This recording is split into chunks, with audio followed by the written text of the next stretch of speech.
não parar, não precipitar e não retroceder. Então dizer para esse cara, sabe quando nós vamos parar? Nunca. Nunca na sua porca vida. Né?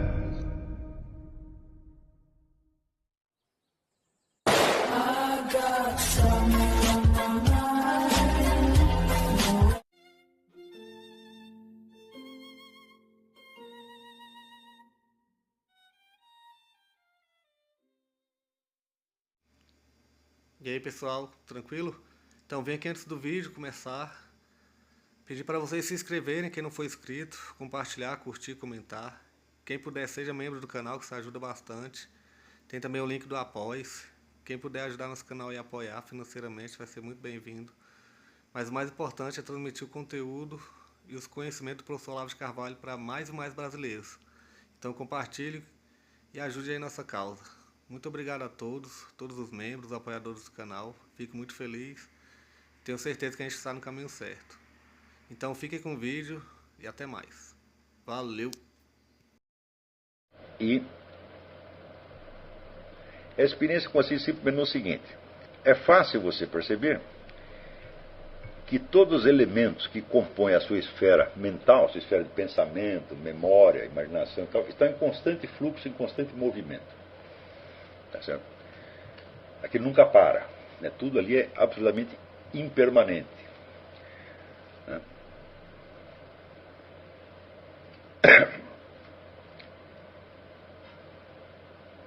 E o mesmo se passa na esfera das suas sensações. Essas são mais impermanentes ainda. Quer dizer, você não tem uma única sensação que dure. Suas sensações estão mudando o tempo todo. Quer dizer, tudo na esfera da percepção e na esfera do pensamento, tudo, mas absolutamente tudo, é transitório e impermanente. Claro que você pode criar, vamos dizer, uma espécie de muleta mental para isso, mediante os conceitos abstratos. Tá certo? Por exemplo, você diz que o conceito de quadrado, ele expressa a essência permanente do quadrado. Já não é mutável. Eu digo, muito bem.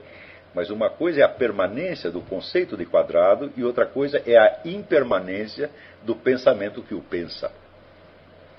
Não vamos confundir aqui o conteúdo lógico do conceito com o ato psicológico de pensá-lo. O conceito pode, em si mesmo, expressar uma realidade que é permanente, mas você consegue pensá-lo de maneira permanente? Claro que não. Por exemplo, eu digo, você conceba, né, um quadrado de acordo com a sua definição de quadrado, quer dizer, uma figura geométrica plana com 4 lados e 4 ângulos iguais. Daí você concebe. Agora, muito bem, quanto tempo você consegue fixar a imagem desse quadrado na sua mente? 1 segundo, 2 segundos? É o máximo, né? Então, nós podemos repetir as mesmas palavras, repetimos a mesma definição e, hipoteticamente, pensamos a mesma coisa cada vez que voltamos a pensá-la. Porém, este mesmo pensamento, ele continua transitório e evanescente. Então, é muito simples. Nós não temos nenhuma percepção e nenhum pensamento que nos indique estabilidade e permanência. Sobretudo, no que diz respeito a você mesmo. Mas é tudo que você pensa a respeito de você mesmo é instantâneo, transitório, evanescente. E, no entanto, você tem uma firme convicção da sua identidade que permanece ao longo dos tempos. Quando você lembra de coisas que se passaram quando você tinha 2 ou 3 anos, você dizia, eu fazia tal coisa. Eu tomava mamadeira, eu caí da cama, e assim por diante, né? Este eu a que você se refere é o mesmo que está falando agora. E da onde você tirou esta firme convicção de identidade? Alguns espertinhos dizem que esta identidade do eu é apenas um artifício linguístico. Como lhe dão só um nome e o chamam sempre pelo mesmo nome, e você associa esse nome à palavra eu, então você acaba se acostumando à ideia de que você é um e o mesmo. Só que, se você já não soubesse antes disso que você é um e o mesmo, como você ia saber que esta palavra, este nome se refere a você? Portanto, essa explicação não funciona de maneira alguma. Se a unidade e permanência do seu eu fosse uma questão de pensamento abstrato, ela seria tão evanescente quanto qualquer outro pensamento abstrato que você tem. Ela entraria e sairia e você só teria a visão dessa unidade nos momentos em que você se concentrasse no conceito, como acontece com qualquer outro conceito. E, no entanto, não é assim. Nós temos a convicção permanente da unidade e permanência do nosso eu, sem precisar pensar nela. Mais ainda, nós não podemos pensar nela. A unidade e permanência do nosso eu não pode ser pensada. Você só pode pensar o seu eu em determinados momentos da sua ação. Você se lembra de estar fazendo certas coisas, tá certo? Ou você tem uma sensação de identidade corporal agora, mas nada disso permanece. Tudo isso é transitório.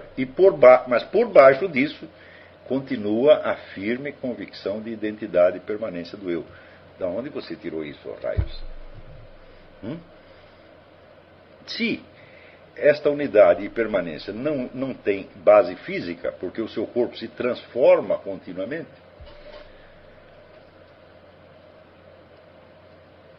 e até para você perceber a transformação, você precisa do senso de unidade e permanência do eu, para você saber que aquele que é velho agora foi o mesmo que foi jovem e que foi criança.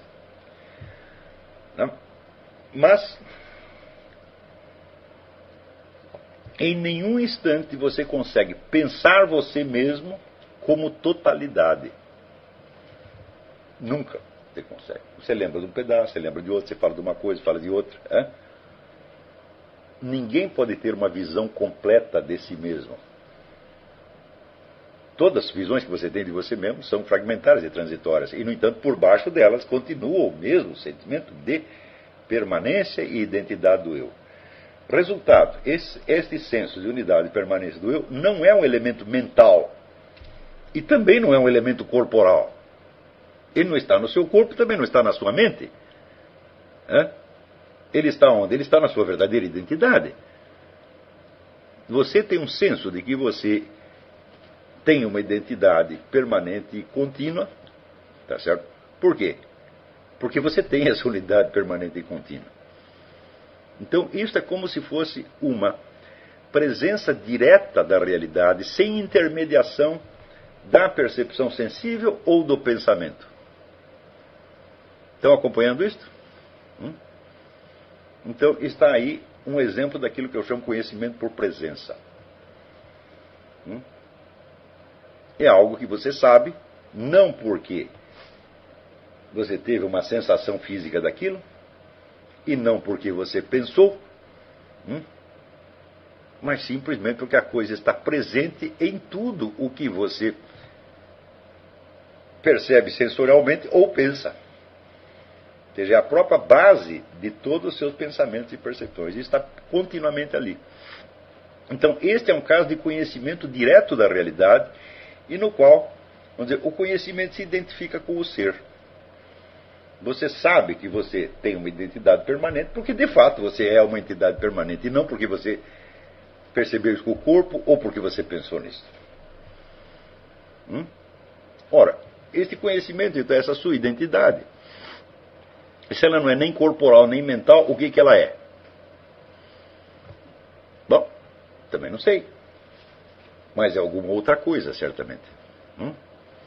E note bem, esta uma outra coisa que não é nem corporal e nem mental é a base que articula toda a sua experiência corporal e mental.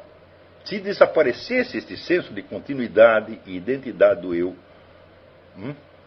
por um segundo que fosse, todo o mundo das suas percepções e dos seus pensamentos se esfacelaria numa multidão de fragmentos impossível de reunir de volta. É o que acontece quando tu fica esquizofrênico. O esquizofrênico tem sensações como nós, é capaz de pensar como nós. Só que num momento, o senso da identidade do eu sumiu.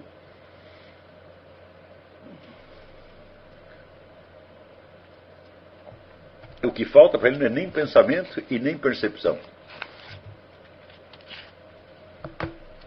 É a presença dele a si mesmo, que em algum momento foi soterrada sob a avalanche de sensações e pensamentos. Então, vamos dizer que sensações e pensamentos são como galhos e folhas de uma árvore.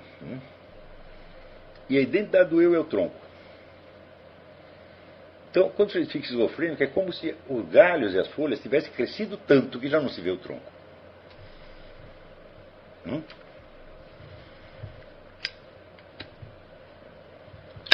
Então, qual é o exercício que eu suponho, que eu sugiro?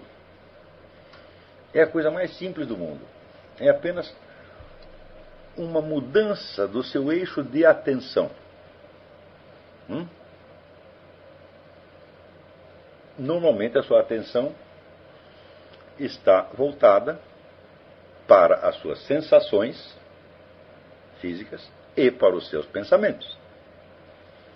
Mas como você sabe que por baixo dessas atenções, dessa multidão de percepções e pensamentos, existe um senso de identidade que não é nem pensado e nem percebido corporalmente, mas está por baixo e fundamenta isso, é neste senso que você vai prestar atenção agora. E aí está o seu verdadeiro eu. O eu não é o que você pensou, não é o que você sentiu corporalmente, ele é aquilo que você é, constantemente, e que está por baixo de todas as suas experiências sensíveis e mentais. Então, você quando usar a palavra eu, você vai se referir a este fundamento. Porque as suas sensações podem mudar e mudam o tempo todo. E os seus pensamentos podem mudar 1000 vezes. Para ter as suas crenças mais queridas, você pode abandonar, trocar por outras e assim por diante.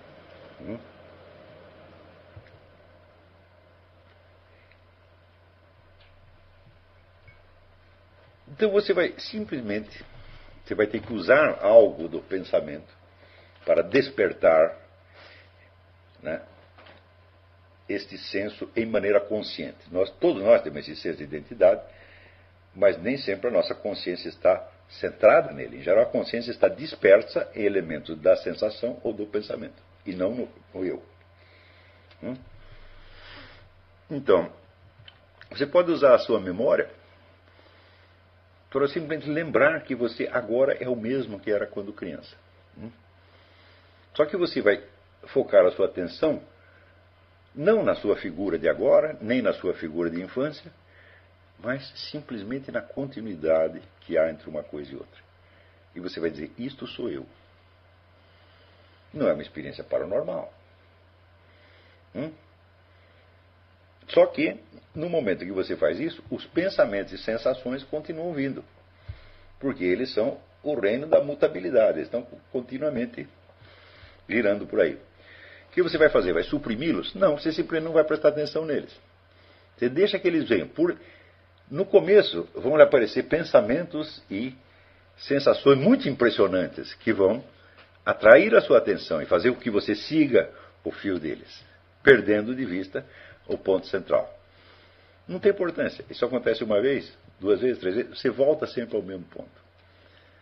Lembra a sua continuidade. E você vai saber que a sua continuidade não está nem no corpo e nem no pensamento. A sua continuidade não está nem no espaço e nem no tempo. O comum das sensações vai te abrir para o espaço e o tempo. Não é isso? Mas a sua continuidade não está nem no espaço nem no tempo, embora não esteja fora deles. Ela abrange tudo o que você pode experimentar e pensar dentro da escala de espaço-tempo, está contido dentro do seu senso de de continuidade e identidade, porque sem este senso você não poderia experienciar nada. Então, você pode imaginar agora este seu senso de identidade, você pode imaginar de duas maneiras, ou como um pontinho sem dimensão que está no seu centro, entre aspas, que não é um centro espacial, nem centro temporal, mas é um centro hierárquico, por assim dizer. Ou você pode imaginá-lo como uma esfera que abrange de antemão todo o conjunto das suas experiências possíveis de ordem corporal e mental, de modo que você não perde nada. Você não vai eliminar o mental, você não vai eliminar o corporal, você não vai fugir para fora deles, você simplesmente vai empacotá-los, vai abrangê-los dentro de um senso de continuidade no qual eles todos estão lá, tá certo? Mas estão como se fosse um pedacinho. Porque no instante que você tem esse senso da continuidade do eu, nesse mesmo instante você tem um senso de eternidade, porque você percebe que isto não é corporal, não é espacial e nem corporal. Então, aí você entrou na esfera da imortalidade, onde você sempre esteve. Estão entendendo isso aqui? É uma experiência muito simples, ela dá algum trabalho. No começo, onde os seus pensamentos vão atrair você para mil lugares, seus pensamentos, suas sensações, você vai sente uma coceira aqui, sente um peso, sente não sei o quê, né? Ou então aparece um pensamento, nessa hora aparecem 1000 mulheres peladas para você pensar, é um negócio terrível, tá entendendo? É difícil você desviar a sua atenção delas, mas não brigue com os seus pensamentos. Não tente eliminá-los. Simplesmente os coloque dentro da esfera, tá certo? Do senso de permanência. Quando você pensar alguma coisa nessa hora, lembre-se de que aquilo é só um dos bilhões, trilhões de coisas que você pode pensar. Quer dizer, todo o mundo dos pensamentos, das sensações está aberto para você. Sempre esteve. Por quê? Porque você é alguma coisa. Porque você tem uma identidade. Porque você é um eu de verdade. Então, alguns expositores de técnicas parecidas com essa, eles chamam de eu a esfera dos pensamentos e sensações. E daí diz que você tem que se libertar do eu. Eu digo, mas isso é um erro formidável. Porque se eu tenho uma verdadeira identidade, é essa que eu tenho de chamar de eu, e não a esfera dos pensamentos. Então, longe de eu ter que eliminar o eu, ao contrário, eu tenho que me instalar nesse eu e dizer, agora eu sou verdadeiramente eu. Agora eu sei do que eu estou falando. Está entendendo? Agora, na esfera dos pensamentos e das sensações, existe o que? Existe apenas o eu narrativo, que é aquilo que você sabe da sua própria história, que você pode contar. Existe o eu social, que é a parte da sua história que coincide com aquilo que os outros sabem de você. Ou onde pode haver um intercâmbio entre o que você sabe e o que os outros sabem. Mas isso, evidentemente, faz parte das sensações e pensamentos. Então, nem o eu narrativo e nem o eu social são o verdadeiro eu. O verdadeiro eu coincide com aquilo que eu sou, vou dizer, ontologicamente, que eu sou efetivamente, que eu sou objetivamente, não subjetivamente. E o que eu sou objetivamente é esta continuidade no tempo. Depois que eu explico isso fica de uma obviedade atroz. Tá certo? E por que a pessoa não percebe? Não percebe simplesmente porque a cultura moderna pegou todos esses elementos que vinham de tradições imemoriais e os transformou em hipóteses científicas para ser testadas experimentalmente. Tá certo? Mas acontece que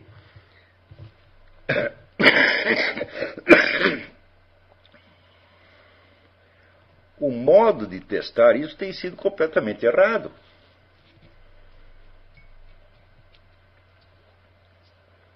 Porque, note bem, quando você vai fazer um teste científico sobre a imortalidade, sobre a percepção supracorporal, etc., etc., quem está fazendo esse teste?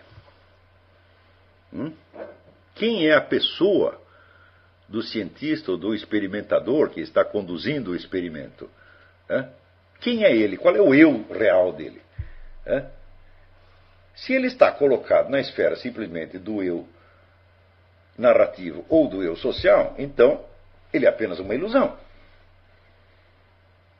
Então ele não está qualificado para testar a existência dessa dimensão extra nas outras pessoas, porque ele não percebe essa dimensão extra em si mesmo. É como um surdo fazendo teste de audição nos outros. Ou um cego trabalhando de oftalmologista. É exatamente isto. Então, é claro que isso é uma violação monstruosa do método científico. Mas é esta violação que eles têm chamado de método científico. Quer dizer, é uma coisa, é um erro de método assim, grotesco, pueril. Bom, eu posso testar essas coisas nos outros desde que eu as tenha percebido em mim mesmo.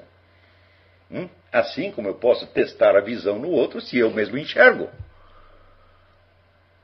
Não é isso? Então isso quer dizer que só pessoas que tenham despertado esta consciência de continuidade do eu estão habilitadas a fazer qualquer teste científico nesta área. Os outros não. Os outros são como crianças mexendo em máquinas que elas não compreendem.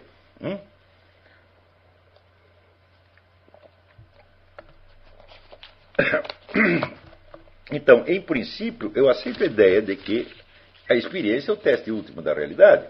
Mas para isso nós temos que fazer a experiência a sério. Ou seja, levando em conta os requisitos que a natureza do fato impõe ao observador científico. E não pegando um método qualquer, tá certo? E tentando aplicar aquilo como quem tentasse consertar, vamos dizer, né, um relógio, né, com um martelo de borracheiro, tá entendendo? Ou com um boticão de dentista. Que é exatamente o que esses imbecis têm feito. Né? Imbecis como John Dewey faziam. Tá? Eu acho o John Dewey um verdadeiro imbecil, sem nenhum exagero. Né? Eu sou contra tratar certos filósofos com muito respeito. Porque, em primeiro lugar, o sujeito precisa se dar um respeito. Se ele fala com arrogância e desrespeito de coisas que estão muito acima da compreensão dele, eu respeitá-lo é desrespeitar essas coisas que estão acima dele.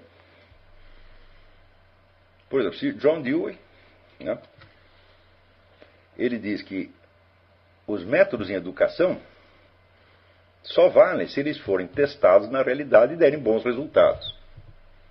Ora, a educação proposta por John Dewey e aplicada nas escolas americanas deu péssimo resultado. Portanto, pela sua própria teoria, tudo o que ele fez e propôs já está impugnado. Então isso aí é um exemplo de paralaxe cognitiva levada ao extremo. Tá certo? E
Chegamos a mais um final de uma aula, de um vídeo. Espero que tenham gostado. Quem não se inscreveu ainda, se inscreva, compartilhe, comente. Ajude o nosso canal, apoie, seja membro. E ajude o nosso canal a chegar a cada dia a mais brasileiros que precisam muito do conhecimento do professor Olavo de Carvalho. Então é isso aí, fique com Deus, até o próximo. Valeu! Então é isso aí, pessoal. Que é o nosso canal. Que são alguns livros que eu já li. A maioria foi doação, mas alguns eu adquiri, professor Olavo de Carvalho. Alguns livros se perderam aí que eu emprestei. Professor Alexandre Costa. A Bíblia Sagrada. 10 lições sobre Karl Marx. Indico a não ler esse livro, que é muito ruim mesmo. Alguns pensadores aqui que realmente, como o professor Olavo de Carvalho disse, não são pensadores. Valeu, tamo junto aí. Apoie nosso canal, seja membro.